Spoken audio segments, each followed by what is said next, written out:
I remember the silence. Not the silence of peace, but the silence that screams from within. It was as if the world had stopped for a second, an eternal second. I held my breath, sweat trickling down my back, my eyes open, searching for someone in the total darkness. It was there, standing in the middle of nowhere, that I understood. It wasn't my body imprisoning me. It was something deeper, invisible, insistent, a silent force that was pulling me away from what I could be. Outwardly, I was fit, training, meditating, fighting. Inwardly, I was at war, mired in confusion, driven by a drive I didn't fully understand, an energy that overwhelmed me, tore at my chest, made my heart race, leaving me unfocused, lost, furious, and yet full of desire. But it wasn't just physical desire. It was something more, a life force no one had taught me how to use, much less harness. Bruce Lee knew this. He discovered this power before almost anyone else and turned it into a technique, a mental technique so powerful that almost no one dares to talk about it because it's uncomfortable, because it breaks taboos, because it forces us to look within ourselves with brutal honesty. And the most surprising thing is that this technique is directly linked to sexual energy. But be careful, this isn't about sex as empty pleasure, an impulse or a distraction. It's about a creative energy, an engine of inner power. And it's not something you learn in the gym, see in viral videos, or find in ordinary books. It's hidden between the lines. It's hidden between the lines of Bruce Lee himself, because he didn't scream. He codified. He left clues. Most people never realized it, but Bruce Lee spoke constantly of inner energy, of fluid force, of channeling impulses. Mystical words for those who live on the surface, but practical for those who live the real fight, the mental fight. You see, your greatest enemy is neither lack of discipline, nor lack of time, nor external difficulties. Your greatest enemy is what you repress, what you pretend not to feel, what you are ashamed to look at, what you turn into addiction or denial, what you do with your own sexual energy. If you run away from it, it torments you. If you try to destroy it, it is reborn with increased strength. But if you learn to transform it, to transmute it, it becomes creative fire. And Bruce Lee understood this before most. He used this energy as fuel, not for self-gratification, but to surpass himself. You may be wondering, what does this have to do with me? I'm not Bruce Lee. All because you feel it too, you struggle too. You are sabotaged by this energy when you don't know what to do with it. How many times have you felt too tired to act, yet overwhelmed by your impulses? How many times have you been trapped by distractions, compulsions, and procrastination? How many times have you sacrificed your creativity for momentary relief? That's sexual energy misdirected. That's wasted power. And no, this isn't spiritualist or alternative talk. It's biology, neuroscience, psychoanalysis, performance psychology. The masters of sport, art, philosophy, and war have always known it. He who masters his own life force masters the game. The problem is that you've been taught to deny it, to be ashamed, to keep everything in a dark drawer and pretend it doesn't exist. But what you repress controls you, and that's why you continue to feel divided. One part of you yearns to evolve, another to disappear, another to achieve its goals, and yet another to escape. This inner conflict is fueled by your inability to manage the rawest, most powerful force in your body. Bruce Lee not only confronted it, but also trained it. Yes, he trained his sexual energy like you train a muscle. Like you train your mind, like you polish a rough diamond. It's not in the movies. It's behind the scenes, in the little red texts, in the subtext of his interviews, in his way of speaking, of controlling without repressing, of expressing without shame, of being like water. Because water doesn't deny the flow, it guides it. Here's a truth few dare to face. Your mind is being sabotaged by an energy you pretend you don't feel. Until you learn to control it, it will continue to dominate you. The perfectionist in you wants to hide it, to pretend you don't feel it. The inner critic calls it weakness. The addict looks for an escape in everything. Social media, pornography, food, distractions. But the warrior in you knows. It senses and understands that there is power in it, and that this power can be your greatest weapon or your greatest burden. I too ran from it.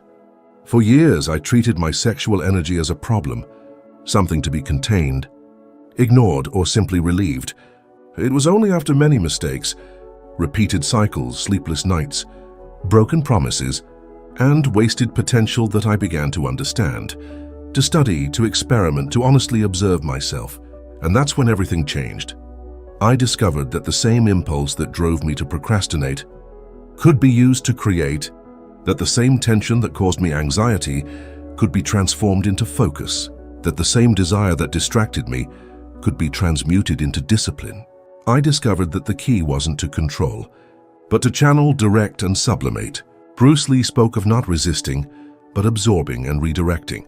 This applies to blows, emotions, and especially sex. He understood that this energy is neither dirty nor sacred. It's neutral, the basis of life, and that everything depends on what you do with it. Want a simple example? Artists who enter a deep creative flow often use that same energy in subtle, unconscious ways. Passionate people create more, perform better, and have more courage. Why? Because the energy is active. It flows. But many don't know how to keep it active without becoming compulsive. This is the art. The secret that few share, keeping the flame burning without burning everything. And to achieve this, it takes technique, awareness, and practice.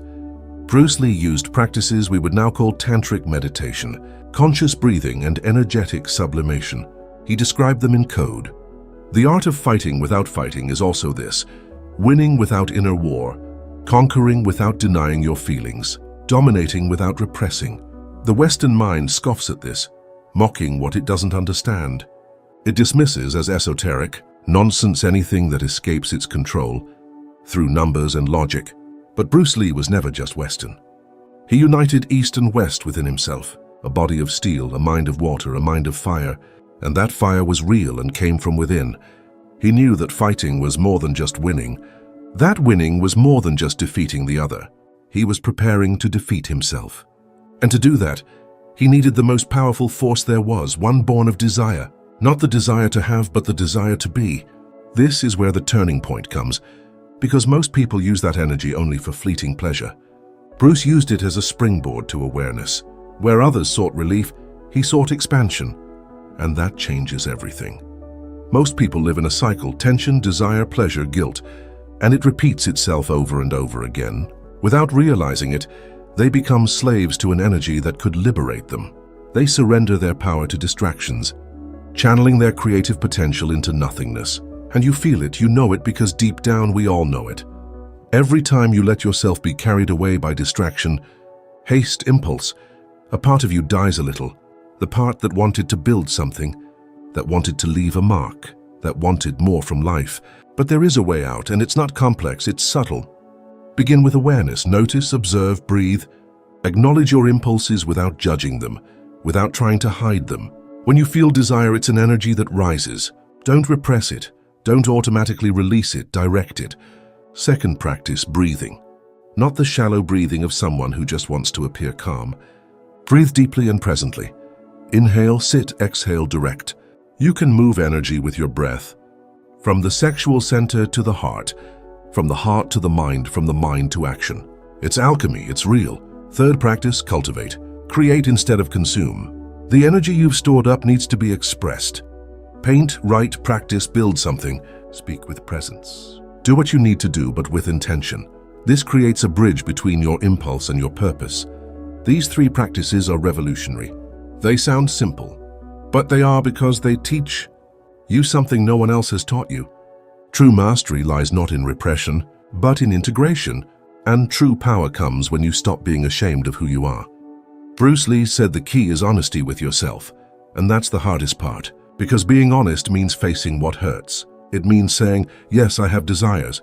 Yes, I get distracted. Yes, I get lost. But now I choose to do things differently. He wasn't perfect.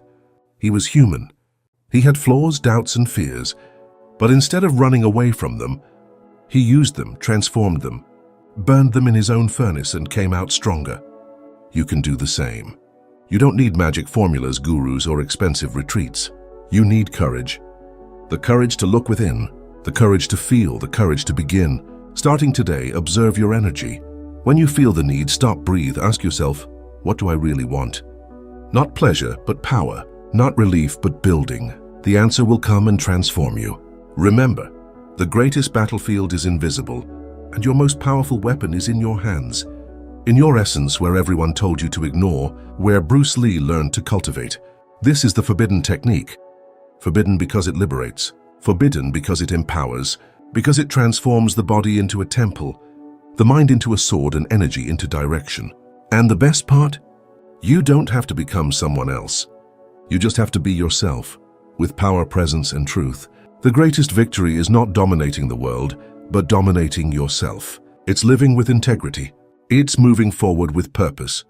It's channeling every ounce of your energy into what you were born to do. Now look in the mirror.